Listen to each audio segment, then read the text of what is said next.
Yo, we back. This the Blind Wolf and it's the Wolfpack channel.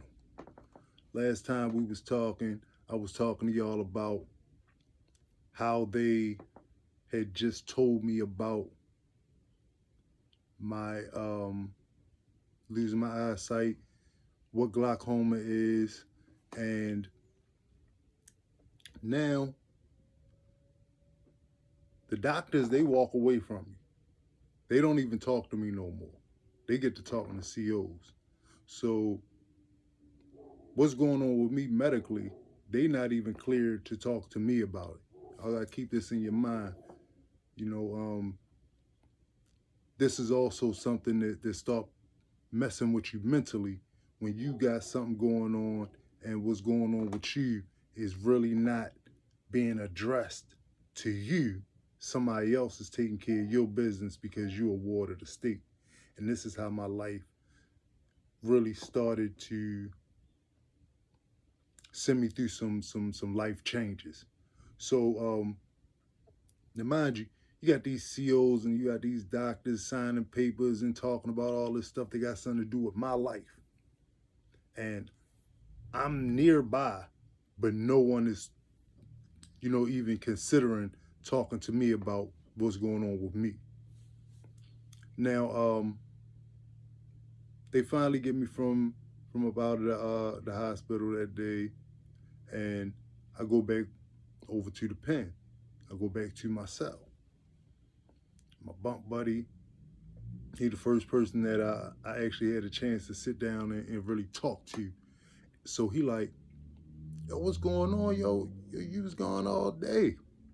So I was like, man, my eyes just went out on me on the yard yesterday. So he like, what? I'm like, yeah, man, I really can't even see you right now. Everything real blurry. He like, for real? I'm like, yeah. So he like, man, that's crazy. What they saying? What they gonna do? They gonna leave you, in population, or you going somewhere else? You packing up? What's going on? I'm like, man, I don't know what's going on. All I know is I went to the hospital. They put all these eye drops in my eyes. They told me I got advanced glaucoma. I'm supposed to come back in the next couple days to see the doctor again because I got a very rare case of advanced glaucoma, and the medical staff here in the penitentiary can't do nothing for me. They don't even have the equipment to help me. So they got to continuously get transportation papers back and forth up, to get me from the penitentiary back and forth down the John Hopkins to Wilmer Eye Institute, which they really don't want to do. Um, so I had an appointment a couple weeks later. I did not make it to that first appointment. The doctor is calling back and forth down there, letting them know. Well, I ain't gonna say calling back and forth, but has called to let them know or sent them some sort of message to let them know that it's a of dire need that I get down there to the eye doctor, to give me some help before I totally go blind in this situation. So they get me to my next appointment. They did a lot of checks on my eyes, and they gave me something called a field test. And this was something that was extremely, you know, um, weird. You're looking through this little machine, and it's like a red dot in the middle, and then it's like a bright yellow light that'll be flashing, all over the place.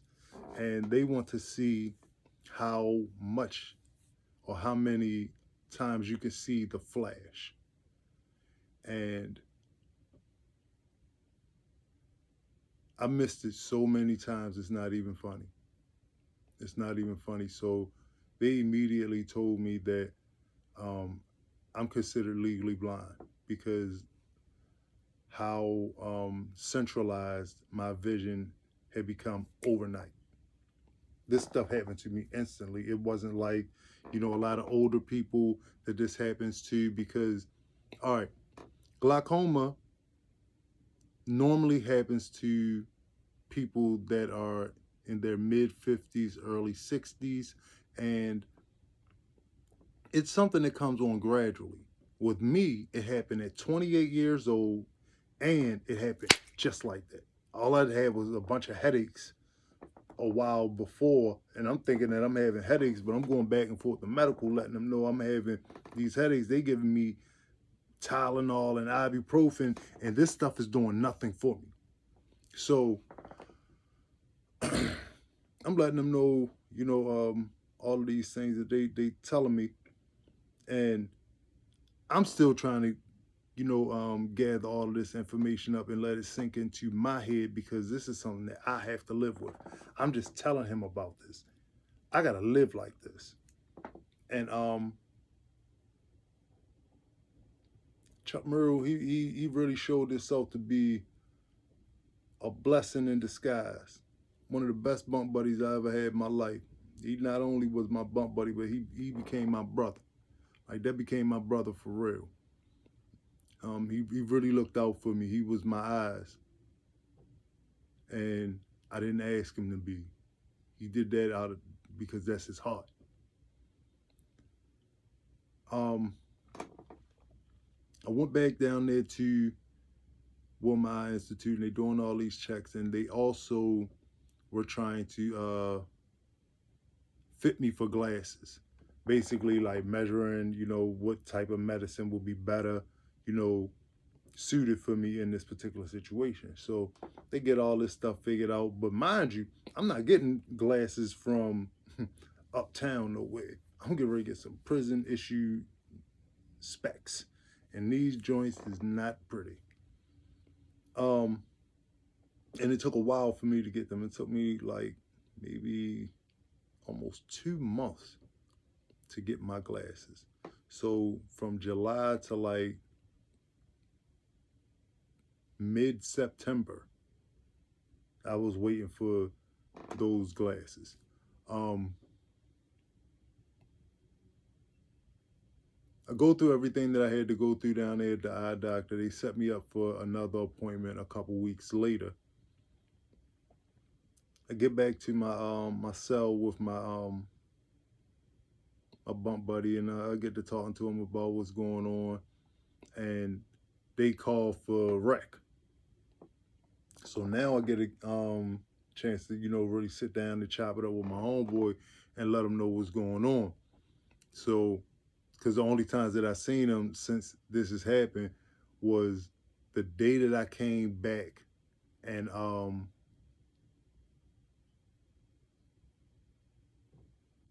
I went to breakfast. And after I went to breakfast, I really didn't come out that much. I had a lot of stuff going on in my head. I wasn't hungry. I didn't want to be around nobody. I was mad. I just I wanted to hurt something bad. So my bump buddy, he like I said, he looking out for me. He going to go holler at my homeboy for me if I need him to, and they sending me stuff down there to make sure that I'm comfortable in the cell, because they know what's going on. Everybody else don't know what's going on, but my bump buddy and my homeboy do. So the day that I finally get out there to chop it over my homeboy, I'm telling them everything that's happening, and he like, man, this crazy, yo, this crazy, yo.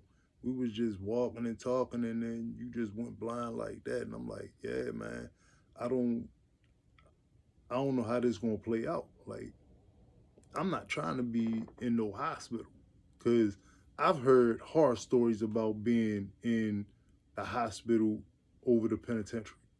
I had a homeboy on my first bit, Big Harry. I don't know what's up with him, but that's my dude. Like, that's my dude for real. Um, he had his leg amputated, and he used to holler at me throughout the hospital window, and he would tell me, like, they had him chained to a bed. He wasn't able to go nowhere like that.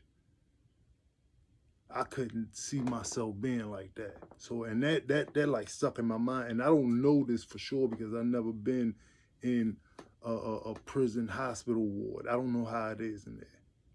But I know that this scared me from even wanting to go through with it. So they get me back over there to my cell. Um, I'm out there. I'm chopping it up with my homeboy. So I'm letting them know, like, I don't know how I'm gonna be able to deal with this because I can't see myself staying in no hospital like that. So he like, yo, whatever I can do, I got you, yada yada yada. And mind you, I ain't the best dude in the world, but I ain't the worst dude in the world. I got a lot of dudes out here that really rock with me on the yard, especially on how I carried myself in prison. I ain't bothering nobody, but I definitely gave you the business if you asked for it. If you asked for it, I was coming to see you, no matter how it had to go. So I was pretty much I had dudes that did have my eyes for me because they know that if situations were differently, how I'm rocking. Um,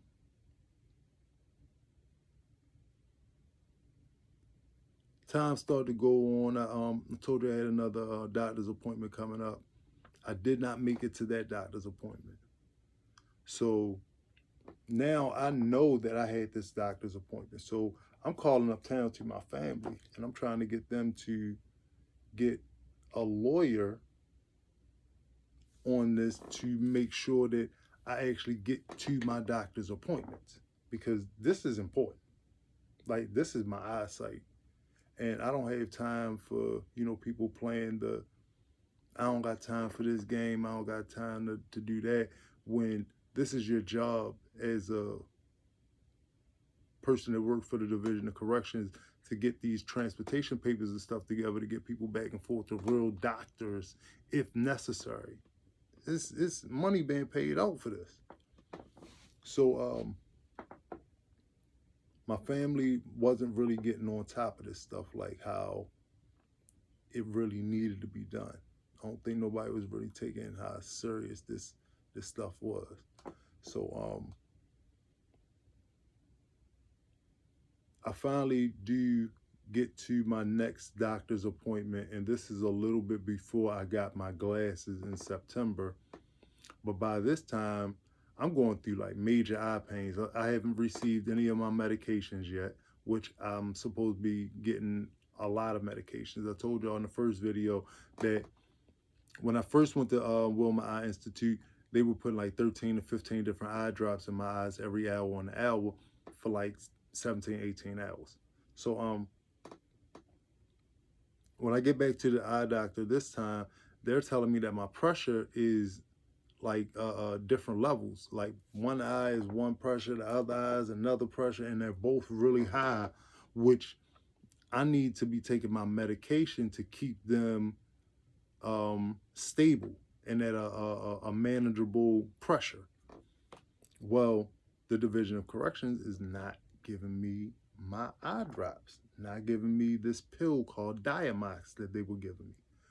So kind of like a big stink was starting to go on with the doctors and the COs. They were talking about like he really needs this medication. I hear the doctor saying this to him.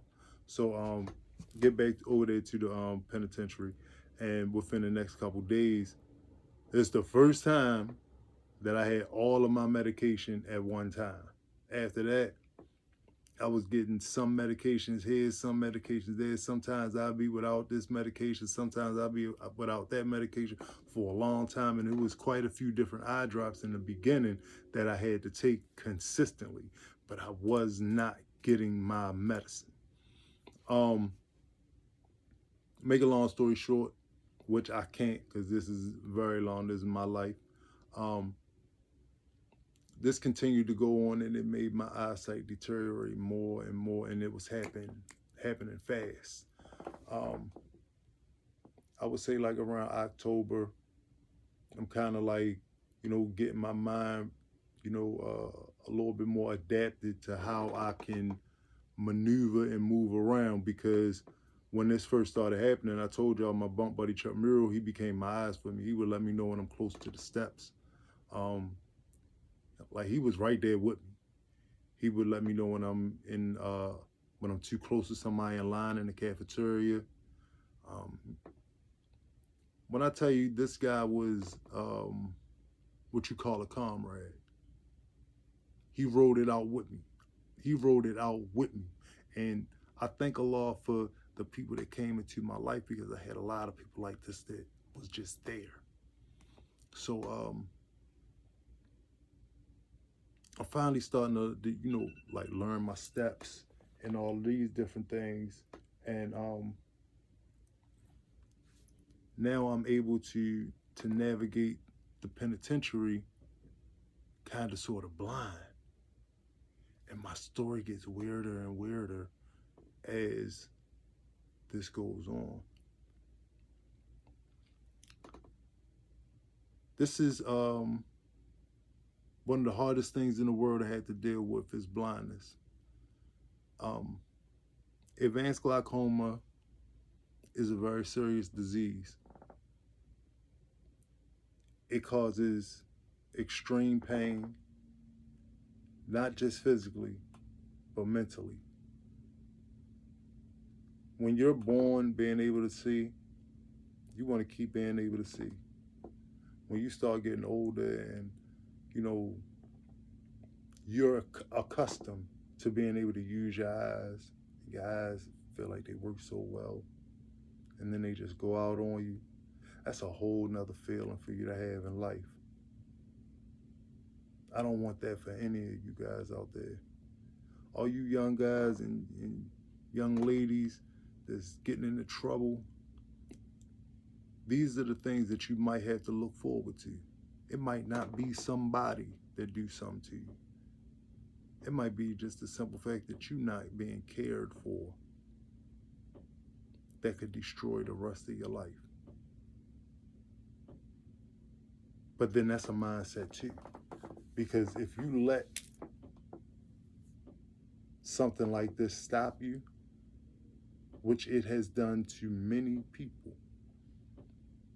it can cripple you bad. But if you got that wolf up in you, you're gonna find a different way to do things. You won't find a way to make something happen when other people would say what you're doing is amazing. But you're just doing what you got to do. And there's so many blind people out here like that. I've been around some blind people that inspired me to not accept the crippling mindset of a disabled person. Because you're only disabled in your mind. You handicap yourself. In some situations. I'm not going to say in all.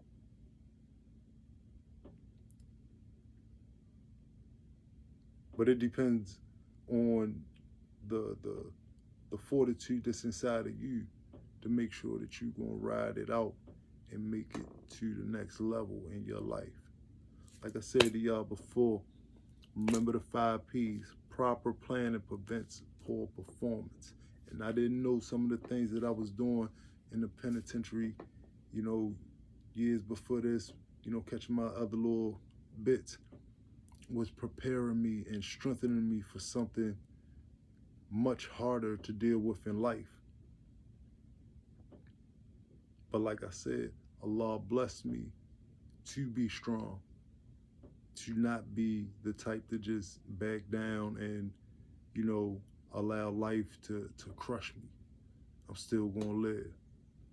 And I want everybody to have a blessed mindset. Think more positive about yourself. Be grateful for the small things that you have, and you will find out that it's blessings all around you. And that right there alone will keep you a lot happier than you would ever really think. Just being grateful for the small things. We strong. We that wolf pack. So being grateful is what we do. Grind for it. It's the Wolfpack channel. Holla at your boy. I'm the Blind Wolf, and I'll be back at you tomorrow. Peace.